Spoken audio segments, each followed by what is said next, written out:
Most people believe savings are protection, that if you work hard, delay pleasure, and set money aside, you've earned safety. History says the opposite. In every major financial collapse, savings don't protect people. They're the first thing sacrificed. Not because systems fail suddenly, but because systems survive by consuming what people store.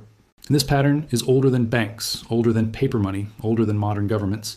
It goes back thousands of years. In ancient Rome, citizens were encouraged to save in coin.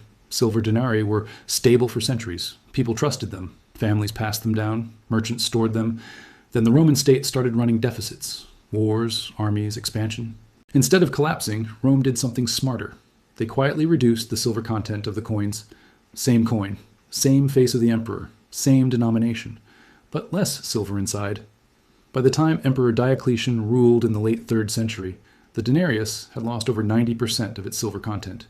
People who saved didn't lose money overnight. They lost purchasing power slowly, invisibly, permanently. Rome didn't die first. Savings did. The empire continued. The system endured. The savers paid. This wasn't a mistake. It was policy. Fast forward to medieval Europe. Kings borrowed heavily to fund wars. When debt grew too large, they didn't default publicly. They called in the money. In England, 1294, King Edward I seized deposits from Italian bankers operating in London.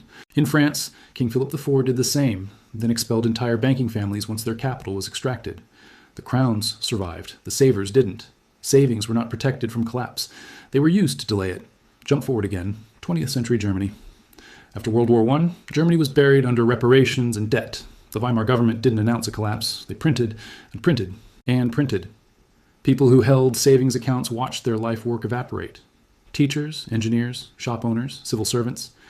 By 1923, people needed wheelbarrows of cash to buy bread. Savings didn't fail because the system collapsed.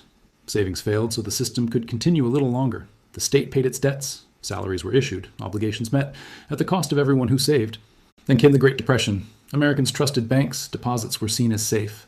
In 1933, President Franklin D. Roosevelt declared a bank holiday. Banks closed. Withdrawals were frozen. Then came Executive Order 6102. Gold was confiscated. Citizens were forced to turn in gold savings at a fixed price, $20.67 per ounce. Months later, the government revalued gold to $35 per ounce. The system survived. The savers paid, instantly and legally. This wasn't a collapse, it was extraction. And it keeps happening. In 1971, the U.S. ended the gold standard. No vote, no referendum, a weekend decision. Savings accounts still existed, paychecks still came. But money itself changed. Inflation surged through the 1970s. Anyone holding cash or savings lost purchasing power year after year. The system didn't break. It adapted by consuming stored value. Then came 2008. Banks failed, but not really. Government stepped in. Trillions were created digitally. Assets were rescued. Markets were stabilized. But savers earned near zero interest for over a decade. Inflation quietly drained accounts. Real wages stagnated. The system survived again. Savings absorbed the shock. And the same pattern is repeating now, only faster. Savings don't die because systems collapse. Savings die to prevent collapse. Because stored money is passive. It doesn't protest. It doesn't vote. It doesn't riot. It just sits there, waiting to be diluted, frozen, revalued, or seized. And every system knows this, which is why, historically, savings are always the first line of defense for power, and the first casualty for people. This isn't conspiracy, it's precedent. And in the next part, you are going to see why governments always choose savings over chaos, and why they do it before panic begins, not after. Governments don't destroy savings because they're evil. They destroy savings because it's the least explosive option. When a system reaches the edge, there are only 3 ways out: collapse openly, default publicly, or extract quietly. Collapse creates riots. Default creates revolutions. Extraction creates compliance. And savings are the cleanest form of extraction ever invented. Because people believe savings are their money. But historically, savings are treated as system reserves. Let's look at how deliberately this has been done. In Japan, during the 1990s, the asset bubble collapsed. Real estate prices fell over 70%. Stocks collapsed. The government did not allow a full reset. Instead, they lowered interest rates to zero and kept them there for decades. Savings accounts earned nothing. Inflation wasn't dramatic. It was slow. But over time, purchasing power eroded. Japan avoided chaos, but an entire generation of savers was quietly sacrificed. This was called stability. It was really time-based confiscation. Now look at Cyprus in 2013. Banks failed. Instead of a bailout, depositors were bailed in. Anyone with more than $100,000 in savings saw up to 47% of their deposits seized, not taxed, not negotiated, converted directly into bank equity. People woke up poorer. The system reopened. Markets calmed. Europe moved on. Savings were the buffer. The system survived. Then there's Argentina, multiple times, 1989, 2001, 2018. Each time people trusted banks. Each time withdrawals were restricted.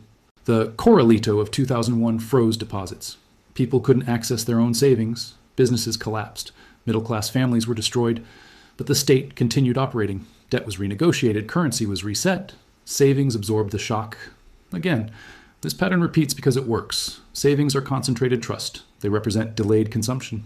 Delayed consumption is easy to steal because it's invisible. No one feels inflation immediately. No one notices debasement until prices move. No one panics until it's too late.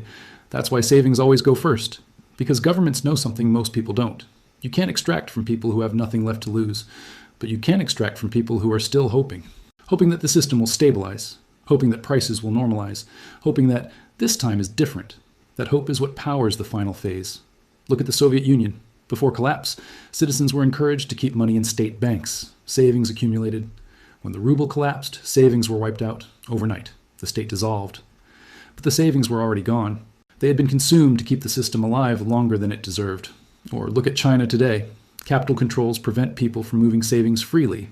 Why? Because savings are not personal wealth in unstable systems. They are strategic resources. Every government understands this. Only citizens pretend otherwise. Savings are tolerated when the system is healthy. They are targeted when the system is stressed. They are erased when the system is desperate. And the most dangerous moment is not collapse. It's the period just before collapse. When leaders promise stability, reassurance, and calm, that's when extraction accelerates. That's when savings are diluted. That's when rules change quietly. That's when exits close. Which is why history never shows savings surviving the end of a system. They are always offered up first. Because destroying savings buys time. And time is the most valuable currency power has. In the final part, you're going to see who escapes this cycle, who never does, and why the middle class is always positioned perfectly to absorb the damage. There's one group that almost never escapes this cycle. And it's not the poor. It's not the elite. It's the middle. The middle class exists for one primary reason in every system: to stabilize the transition between power and labor. Historically, the middle class is positioned exactly where extraction is most efficient. They have savings, but not mobility. They trust institutions, but don't control them. They follow rules, believing rules protect them. That's why they always pay. In France, before the revolution, peasants were already broke. Nobility was insulated. The burden fell on merchants, artisans, professionals, the early middle class. Taxes rose, prices rose, wages lagged, savings disappeared. The system cracked only after the middle collapsed. In Germany before 1933, hyperinflation destroyed the middle class. Not the ultra-rich. They held assets. Not the very poor. They had nothing to lose. But teachers, shop owners, engineers, civil servants, their savings vanished. That economic trauma didn't just erase money.